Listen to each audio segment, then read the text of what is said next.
Okay, and I have to show you my favorite thing that Melissa has done. Melissa has come on just incredibly fast to do all these great things for us. This is live, right? Oh, there it is. Okay, so if you go to ReLeaf Network Directory, it's going to look different than it did before Melissa came. And see this? It says network members A to N and network members, network members O to Z. What's really cool about that is that it's live. You see how it says Amigos de los Rios on their Facebook? It takes you right there.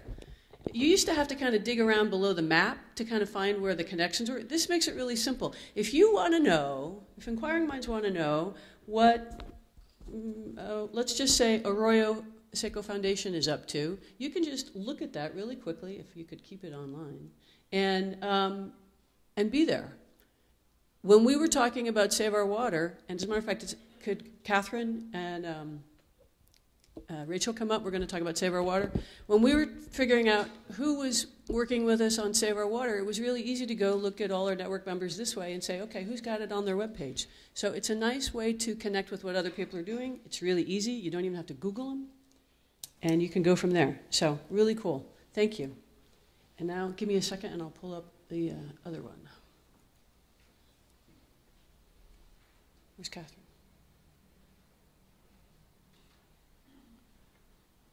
Okay.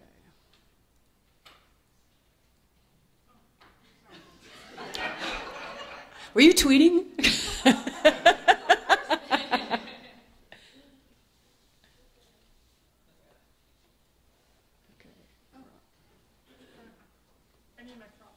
You go ahead, get your props. That's right.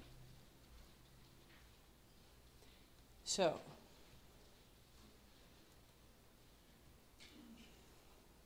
okay. It's not up here where you can see it quite so easily, but over there you can see the banner, the Save Our Water banner. And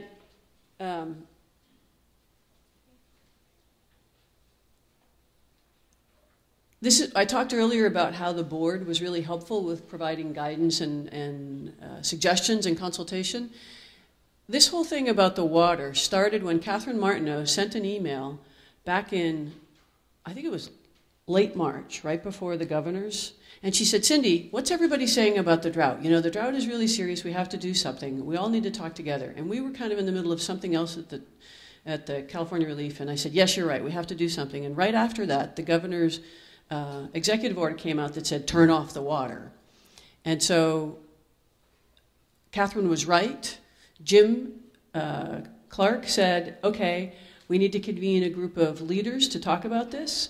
And so we put together a group in May. That's when we were able to get together and say, what do we have to do about this? What's the messaging here? We had an amazing debate. We had a lot of people there. We had Karen Boson from TreePeople, not Rachel. We had somebody else. But we had Larry Costello, who does Wuckles. We had Brian Kempf from the Urban Tree Foundation.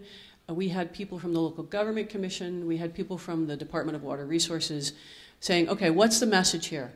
And already CAL FIRE was working with the CUFAC, which is the advisory committee to CAL FIRE, to say what are the techniques, what are the tips we should be using.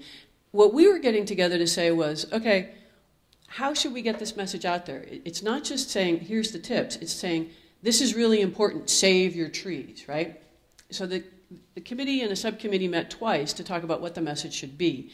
In the course of all of this,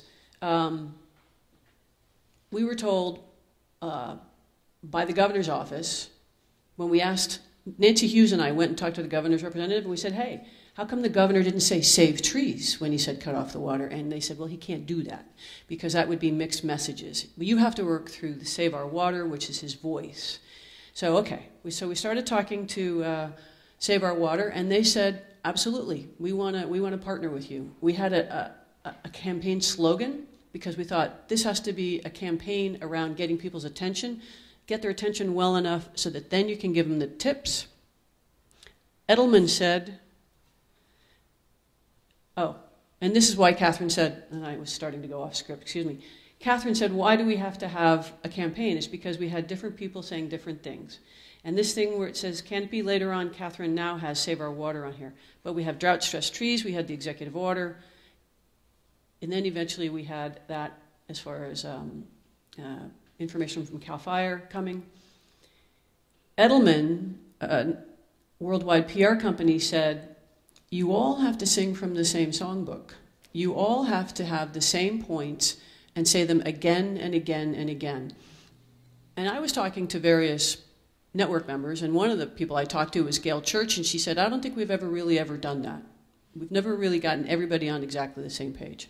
So this was a challenge. And that hammer was not to hammer network members, no. That hammer was to hammer home the same messages again and again and again. Because when you're talking to the media, and frankly, when you're talking to any audience, who is it that said it yesterday? Bobby, 3 points, maybe 2, you know? So this whole idea, we actually were given the leeway, you can have 3 to 5 tips. And you all have, there's a whole bunch of handouts with the postcards. Have we got? I didn't grab them. We have yeah, Amelia, thank you very much. We have the bookmarks, and we have the FAQs and the fact sheets, and now we also have John's as well, that we have these for you to distribute. And the whole point was to drive people to the Save Our Water. We want to drive them to your location, but we also want to drive them to the Save Our Water website. Yeah, so this was an interesting thing. How are we going to do this? Who are we going to talk to? We were getting a couple different suggestions. One was to work with Save Our Water, and then some people said, oh, it's kind of hard to work with Save Our Water. And I was talking to John, and this is again where partners come up with good ideas. And I said, John, somebody's telling me I should start a whole new website. And I'm thinking, we're a small organization. We don't need to start another website, right? And so John said, you need to work with Save Our Water, because then it's the water people saying save trees. It's not the tree huggers saying save trees, which I'm thinking, bingo, that's it in one. And then as I came to realize, this is actually a big dog picture, what you see here, that Save Our Water is the big dog, and we're the medium dogs. There was another picture with chihuahuas, but I didn't want to be a chihuahua, so like, okay. Even though that's about the size difference.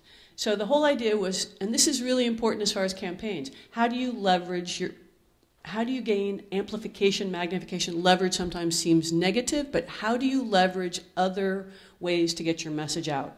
Save Our Water was amazing. Now, there's still a lot we have to do, no question. But Save Our Water, when we talked to them, said, we want whatever information you have. We have 33 to 88,000 people hitting our website every week. And if you give us information, then it'll be getting out there to people. Oh, and we have $4 million to do a radio campaign between July and September. And we were talking to them in mid-June, after we'd gotten our logo and our slogan. Oh, and they tweaked our slogan, Save Our Water and Our Trees, so that it was not contradictory. So, at this point, I'm going to turn it over to Rachel, because what we're talking about is changing behaviors. And one of the behaviors we're asking to change here is for the network to talk with the same voice, to put it all on their website. So we did a little survey about how many people in the network had actually put Save Our Water on their website, and we know there are barriers. We know that not everybody has website staff, etc. But as of last week, I think we had 15 to 20 of our member groups had put it on their website, and we're doing it with their social media. We'd really like to get it up closer to 88 members, or whatever we're at right now. So, but to help you with this idea about changing behaviors, I'm going to pull up Rachel. And can we actually go back to the previous slide? I want to show. You want to show the big dogs again? Let's show the big dogs while I'm talking about something not quite related to them. Give the intro first. Where's the previous? Back, please. Okay. There we go. Thank you. Hello, everyone. Again, thank you to the Cal ReLeaf team for this fantastic day. And I'm so encouraged by all the presentations that have already happened today. I just am really excited for the work that we're doing right now across the state. And what I want to share about is about behavior change. And I'm actually going to be sharing about a methodology and process that TreePeople is practicing with right now. We are learning ourselves about, but I want to just kind of give you a sneak peek or planting a seed of this idea and share about a methodology we're looking at for changing behavior, which we're looking at because we serve Los Angeles County, and that's a lot of people. And while we are a larger staff than Cal ReLeaf, our staff is not large enough to meet the needs of changing everyone in Los Angeles County's view of trees and their use of water. So we've been trying to look at, well, how do we scale? How do we reach more people? How do we create social norms where it's just, second nature that you would go and water that young tree that was planted by KYCC or Northeast Trees or with TreePeople volunteers. So we're looking at, how many of you have heard of community-based social marketing? Anyone? Okay. So that's what I'm going to share just a snapshot of, and I'm going to way oversimplify it because we're the last presentation before lunch, so I want to keep it really short for everyone. I'll just tell this story. My parents, I'm originally from San Jose, I'm from the Bay Area, and I had lots of mulch in my backyard. My parents pumped the bath water out into barrels to water our fruit trees when I was small because of the drought that was happening at that time. So I grew up around a lot of the practices that we promote at TreePeople. My parents have a very sad-looking lawn in the front yard. They don't water it consistently. They have at certain times. But my mom's wanted to change it to native plants for a long time. And traditional methodologies would tell us that if she was educated on why a native plant garden would be a good idea, or if she knew that it would save her money, that she'd be more likely to have make that behavior change from having a lawn to having a native garden. Well, my mom has attended, I think, no less than 3 seminars on selecting native plants, ripping out your turf, making that shift. And my parents absolutely know the benefits that a native plant garden would provide and how it would save them water, but they haven't done it. And I had the opportunity to be trained by the founder of this thought of community-based social marketing in January, and when he started sharing, I started seeing my own parents in his story, which is this. We have to address the actual perceived barriers and benefits of community members. It isn't that education and the economic selling points will only get us so far. What's the barrier to my parents installing a native plant garden instead of a lawn in their front yard?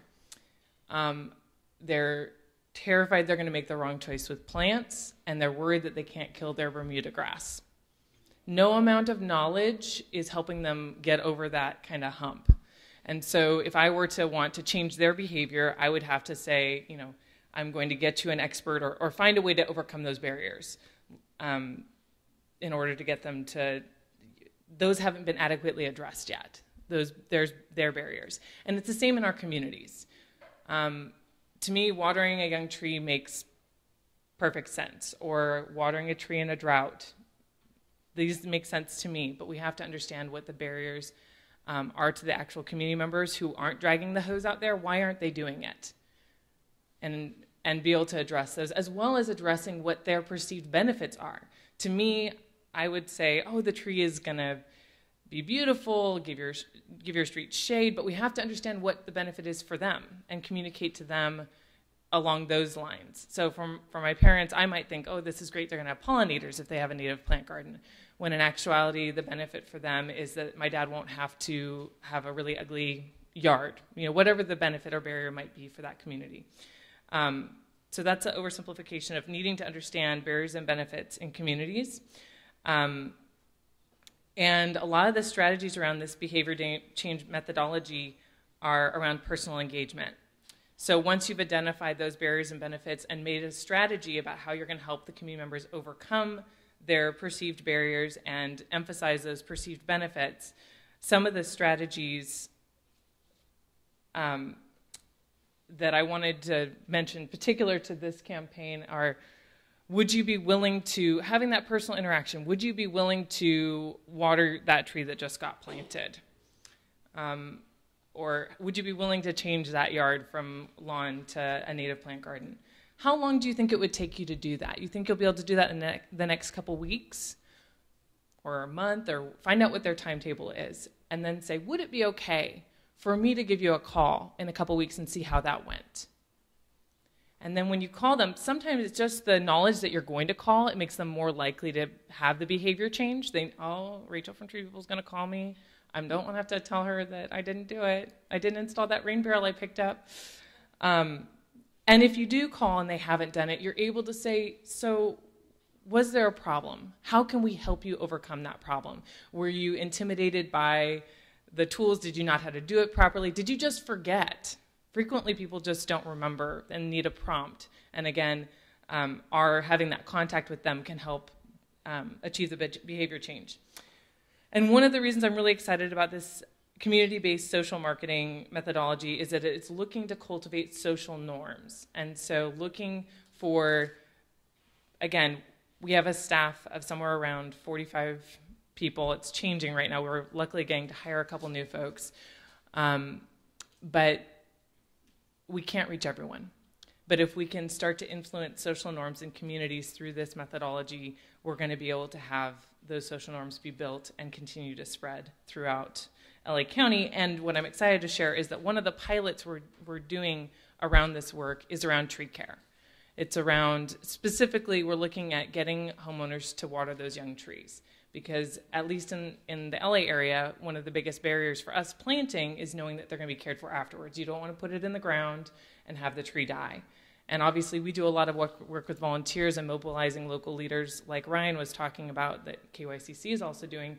But is there a way to change the mentality of Californians or Los Angeles residents at the minimum to think of watering that tree? How do we get them to change that behavior from just going, oh, it's there and I keep forgetting, to actually watering it themselves, so that then the tree planting organizations can do more and more of that work planting the trees? And that's what I'm hoping by next year to be able to share, is this pilot around what strategies, what are the perceived barriers and benefits around taking care of small trees, and what kind of strategies can we use to engage communities to engage in those behaviors that we need in order to grow the canopy quickly. We're going to be planting tons and tons of trees with the cap and trade funds. I'm so excited for that many trees to be going into our state, all across the state. But we need even better tools for engaging homeowners around tree care. And that's what we're looking to do, is to find, why are people not doing it? How can we encourage them and support them in doing it better? And how can we make it easy for nonprofits and other organizations to engage folks around that young tree care? So I'm excited to share more as we get deeper. We're about a third of the way through the process, doing some of the initial research, and hopefully we'll have some strategies sooner rather than later. So these are my questions for y'all. Would you be willing to put the Save Our Water logo on your website somewhere, either on your homepage or on your drought page? Would you be willing to Facebook about it a bit? And how long would it take you to do that? And can I call you in a couple weeks? And if there's a problem, how can we help?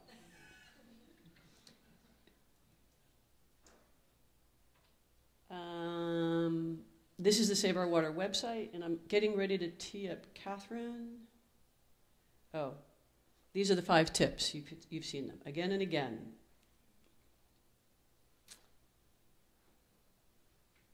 Catherine, I wanted you to come up here and start talking about how it worked for you as far as this. Yeah. And I want to make sure. No, go back. Okay. The local newspapers. You were going to talk about.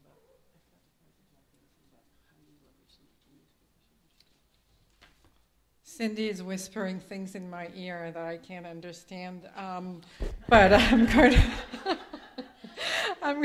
to.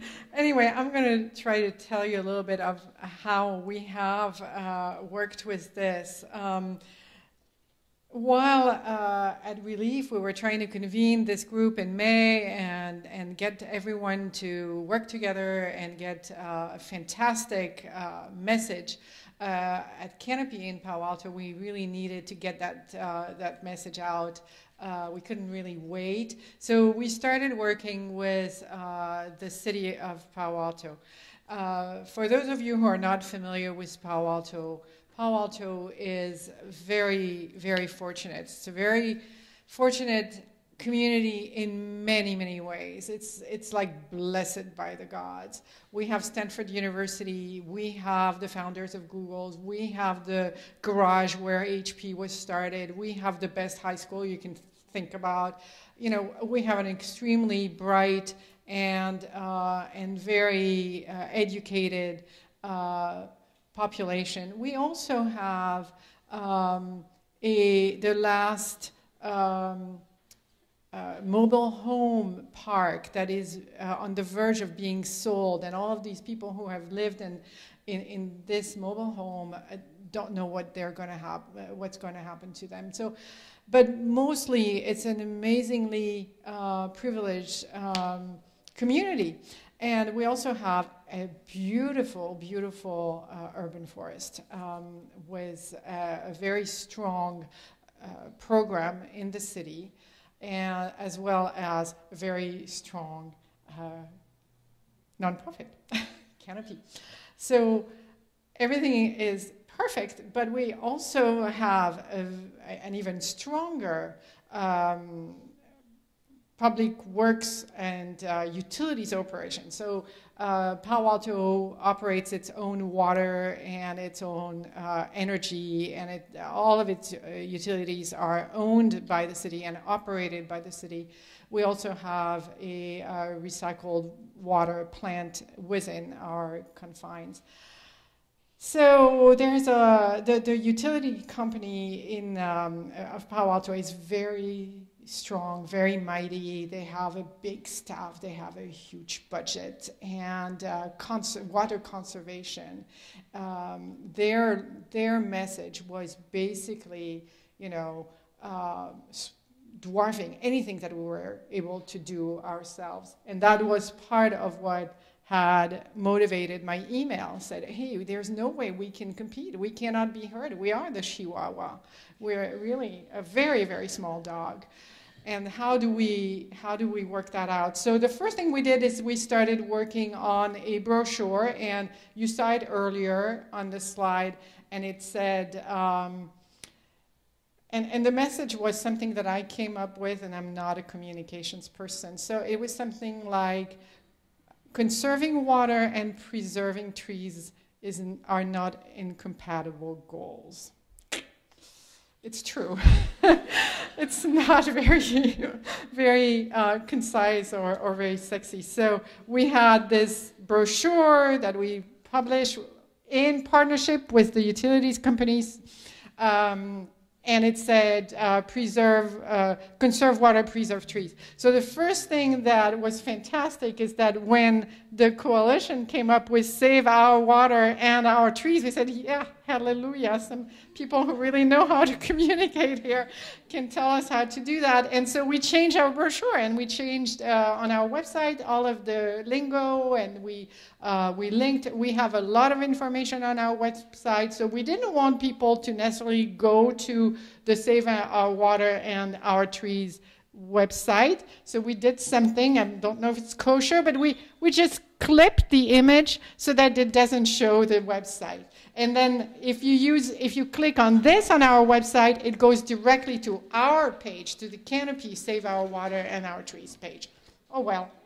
Well, that's what I liked about this campaign, actually, is that it is not branded. It's a message that you can, it's a call to action, but it doesn't require us to take on yet another someone else's branding. It's something that we can all espouse. And if you do not have a Save Water and Save Trees page on your website, you can link directly to that one. It's perfect. It has the 5 tips and so forth.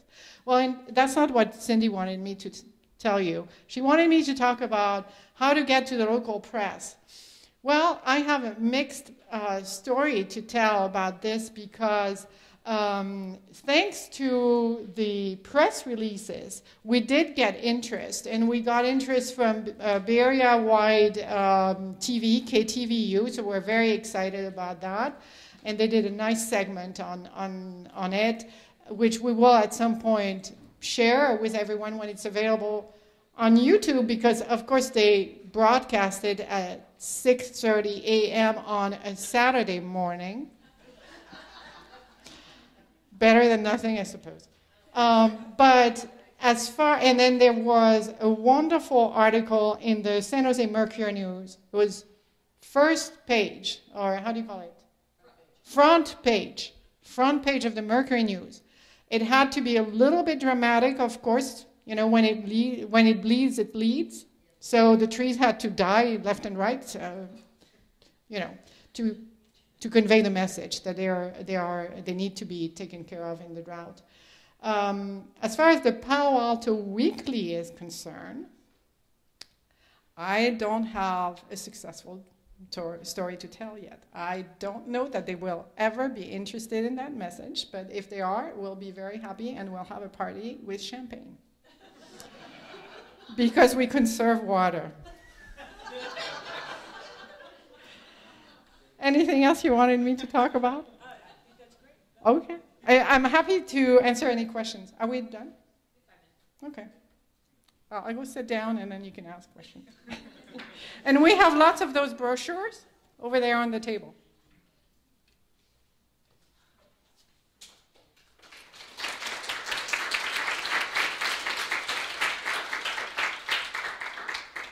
Okay, this is a communication story. I thought you told me that when the big article came out in one of the papers, it actually got the attention of your Palo Alto guy, and that he was gonna write a story about you? Yeah, but they changed their mind. They changed their mind.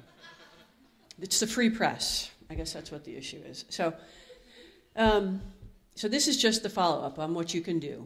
And and the other thing is, we have 5 minutes left, so we have a couple things. If there are questions about this, we can take those questions. But the other thing is that part of the reason and part of the way we were able to do this is that the U.S. Forest Service was very on board with the drought messaging.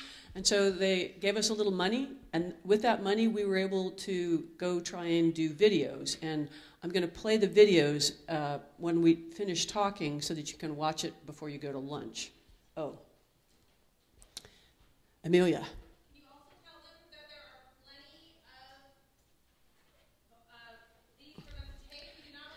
We don't want to carry them home. We don't. They're heavy.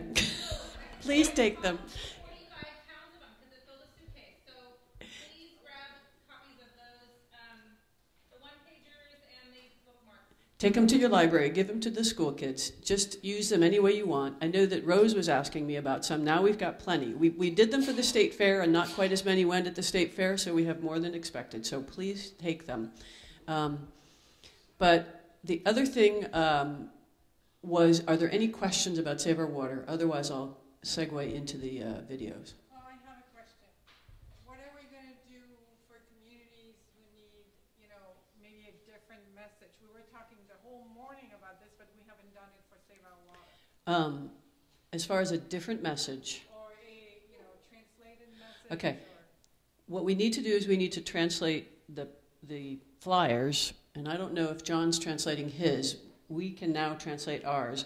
The videos that you're about to see were done as voiceovers. So, you don't see somebody talking at the camera, they're a voiceover. And that was, again, a recommendation by our PR pro bono advisor who said, do it that way so that you can put any language you want over it. And right now the U.S. Forest Service is doing a Spanish version of both how to water a young tree and how to water a mature tree. And by the way, we have to say hats off to the U.S. Forest Service, because normally to get the U.S. Forest Service to do a video, apparently you have to be on their calendar a year in advance. And I was talking to them at the early July. And so they said, well, we could do it at the end of September. I said, too late. The campaign's going to be done as far as the 4 million that Save Our Water has. And so they turned it around and they got it done last week. It was supposed to be done a little bit sooner, but technical. So they did that, which is turning out a dime for a big organization. It's pretty amazing. So yeah, kudos to them.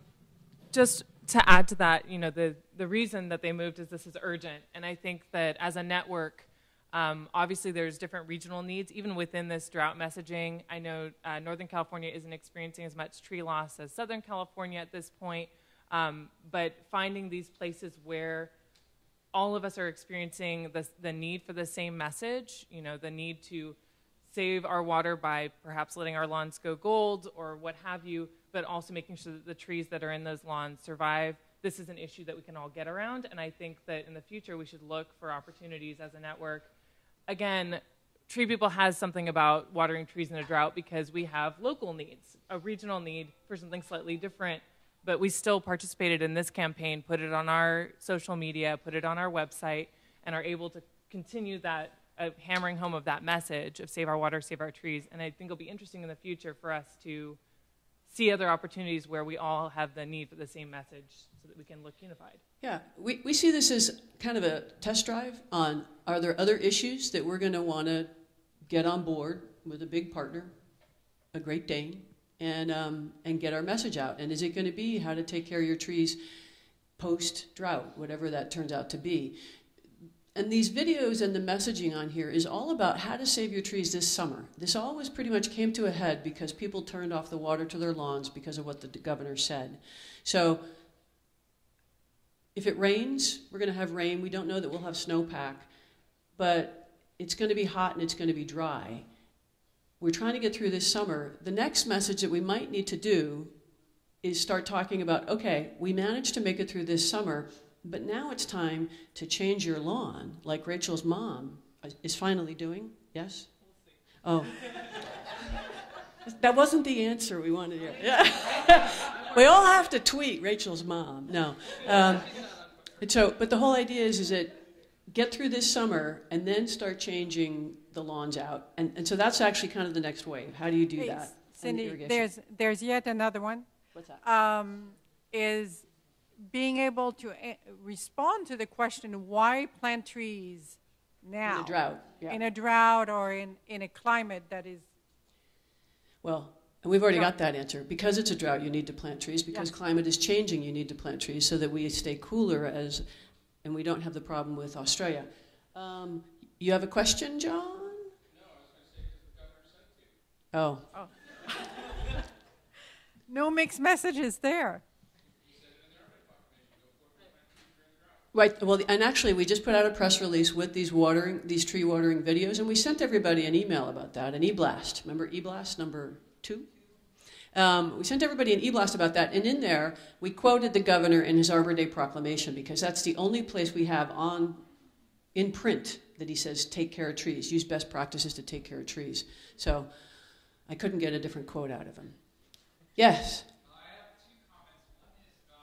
2 comments. One is, Wait a minute, hold on a second. We're gonna put you on tape. Sorry about that, Aaron. I was going to say a lot of education has to even go to our elected officials. I recently had a meeting with the second in command at LA County Parks, and he told me it was irresponsible to plant trees during a drought. So, it's not just the general public at this point. But my other recommendation, is there any way of getting these handouts or this information into utility bills? I know our local utility, LA DWP, pays for us to plant a lot of trees, but perhaps we should be putting inserts in the mail with the water bills or encouraging people to water their trees and not their lawns. Okay, and that's a great idea. And I think there's a two-tiered attack on that. I think when I said that we partnered with Save Our Water, the big dog, and I mentioned that they're the governor's voice and the Department of Water Resources, the other partner on that, and the one who was actually more active, it seemed like, was the Association of California Water Agencies, ACWA. And there's 460 water agencies, 430 of them belong to ACWA. So I have been in contact with their PR people, and I said, okay, is this getting out to the water districts, or do I have to send everybody here to go out to their water districts? I think it could use both. They are getting the message from Save Our Water, but if you want to get information, the handouts into yours, yeah, the hammer. If I had a hammer. So, yeah, I think that's a great idea. And the truth is that this whole thing about Save Our Water, I have 1 minute. It was a negotiation, right? Because we had a bunch of arborists saying, well, what's the best way to do this? We had discussions at the last minute. Do we talk about pruning, not pruning, mulching, how much mulch? It's going to be a negotiation with the water agency, too. What's on that handout that goes out? There might have to be some customization for your neighborhood. So, are there any other questions? Oh, Nancy, wait a minute. Have you got the? Oh, Pedro.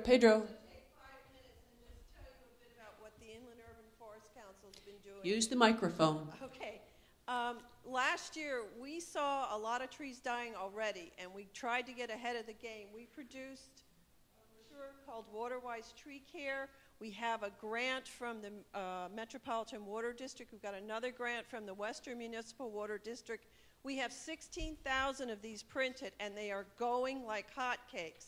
We have the code on the back that links us, it links you to that brochure that's online on our website, and we have these lovely tree tags that you've been seeing hanging around.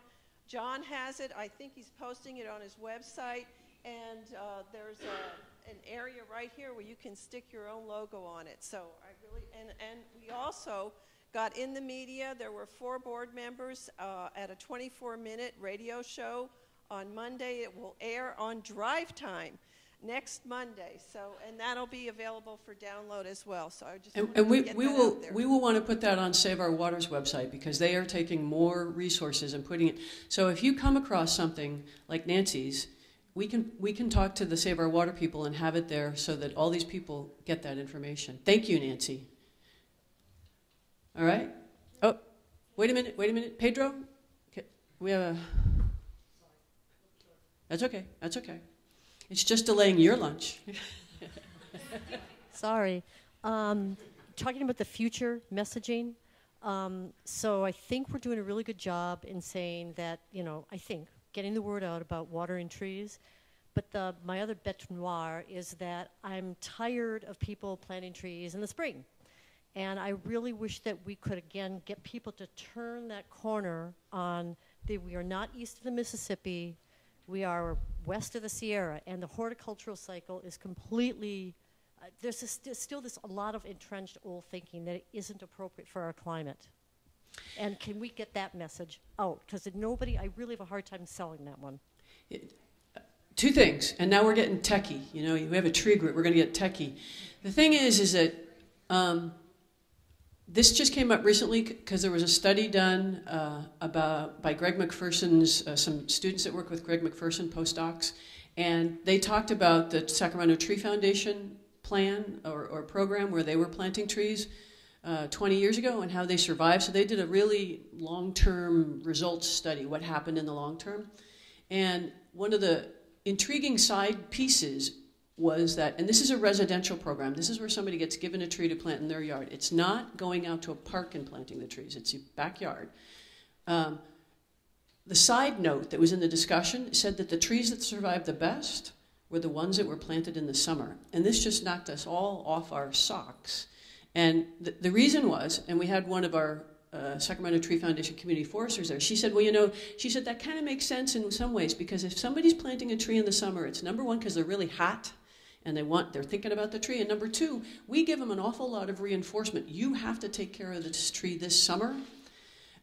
Whereas if you plant it in the fall and you're a resident, it rains and you kind of forget about it, and then summer comes and you kind of have forgotten about your tree. So I think we have to look at it from 2 different perspectives. If you're giving out trees to residents, maybe doing it in the summertime, if you give the appropriate education, is okay.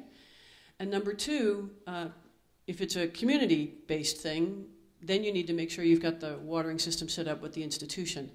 The last thing I'm going to say is, what I keep being worried about is if the climate is changing, when is it ever going to rain? I'm serious. Last winter, we were saying, should we be planting in February when we have no word of rain? So that says, are we going to wait forever before we plant trees? So if that's it, I'm going to turn on these little videos, and you can watch them or not. They're on our website. They're what? I got to do this. I got to do another logistics thing. Lunch. Some of you are wearing your keys from when you stayed overnight. Overnight guests have keys. They're either pink or yellow. You need to put those on if you want to get lunch at the Aberdeen and Inverness building. If you are a day guest, that means you live around here and you just drove in for today, you have to come talk to Amelia so she can get a count, and we have a VIP card to get you your free lunch. And so if you're a day person, we're going to walk you. Yeah, we're going to go in a parade. It's called a caterpillar, I think. So if you're waiting if we're buying lunch for you, go ahead and watch the video, and we will meet outside the building and walk over together. Can we leave our stuff here or no? Can you what? Leave our stuff here. Absolutely. Absolutely.